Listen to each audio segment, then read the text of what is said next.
4 on your favorite social media. I don't get it. Look, he doesn't even have his shoulder square to the target. That is a very difficult throw for a right-handed quarterback.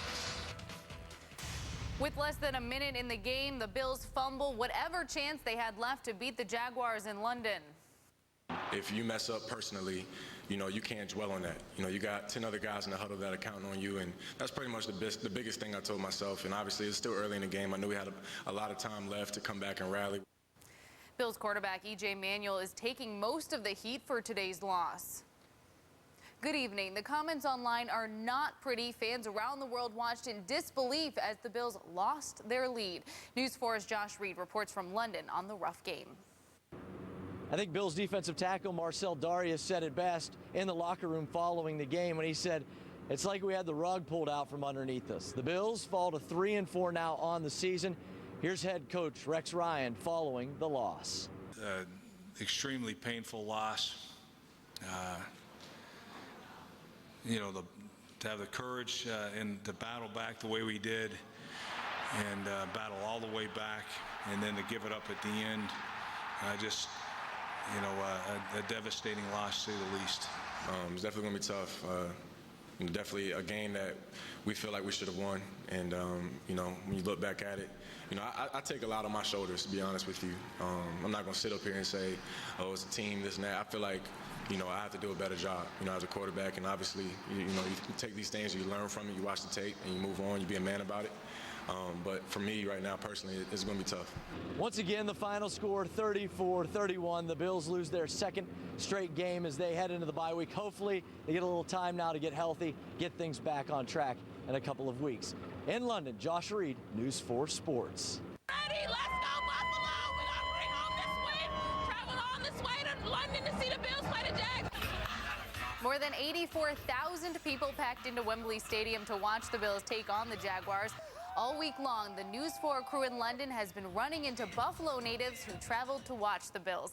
Fans tell us game day across the pond was very different from what it's like at Orchard Park. News 4's Nalina Shapiro reports from London. Well, we made it to the game. It might not have been pretty, but fans took advantage of this beautiful city. And hey, they still had a lot of fun here at Wembley, too.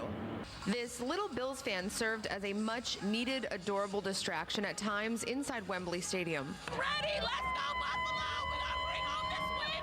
Travel on this way to London to see the Bills play the Jags. Felicia's sign pretty much said it all. Plane ticket and hotel, $1,300. Front row tickets, $200.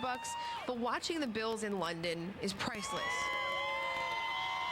Tailgating is not a tradition in the UK, but for the NFL International Series, they allowed Bills fans to hang out in these fan zones. It wasn't like Buffalo tailgates. It wasn't the beer and the wings and the partying. But hey, they still do it right. They serve up good food. And we love London. We love Europe. It's awesome here. Before the game, fans from the UK, Sweden, and Western New York ate food together, had a couple pints, and bought NFL gear. And we couldn't believe what we found when we ran into Lisa, a Bills fan from our neck of the woods. We were searching out you guys, and you came to us. That's great. So you're Channel 4 fans and Bills fans? Yes. What do you think about this tailgating experience? Oh, this is great. It's absolutely wonderful. Yes. Probably the biggest Buffalo Bills fan. She's not. She's here because of me. Why a Bills fan? How did this all start? I'm Laura. I've got family in Buffalo, so when I started following NFL over here, that's the team that I decided to support, really. I've been a fan since I was about 6 years old. I have season seats to Buffalo, and I've just always been a fan. What do you think about Wembley and this tailgating experience so far? It's incredible. It's a once-in-a-lifetime opportunity. And how do you compare this tailgating to Buffalo's? Well, there's a lot more sober people here. This is nothing like Buffalo's tailgating. There's no drinking. There's not a lot of Bills fans solely. It's definitely not the life of the party like you have back home. And just like we told you earlier in the week, there were little bits of Buffalo here. 716 restaurant was here. And I guess here in London, they didn't separate the chicken wing, like the flat from the drumstick. So that confused some people just a little bit. But hey, the wings, they were still here. From all of us here in London to you in Western New York, it's been a pleasure to cover this story for you. We hope you've enjoyed everything. Reporting from Wembley while the Bills game's going on, Nalina Shapiro, News 4.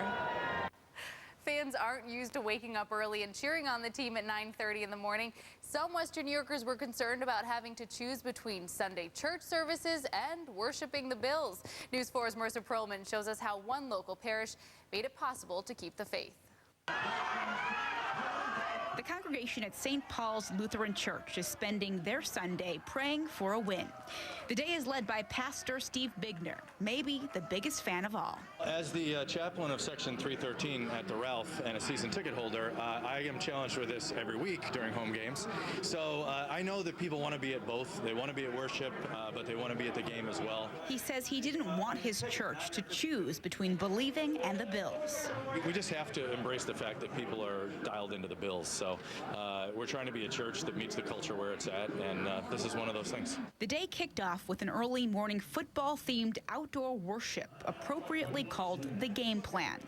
Then it was inside for brunch with the Bills and beer.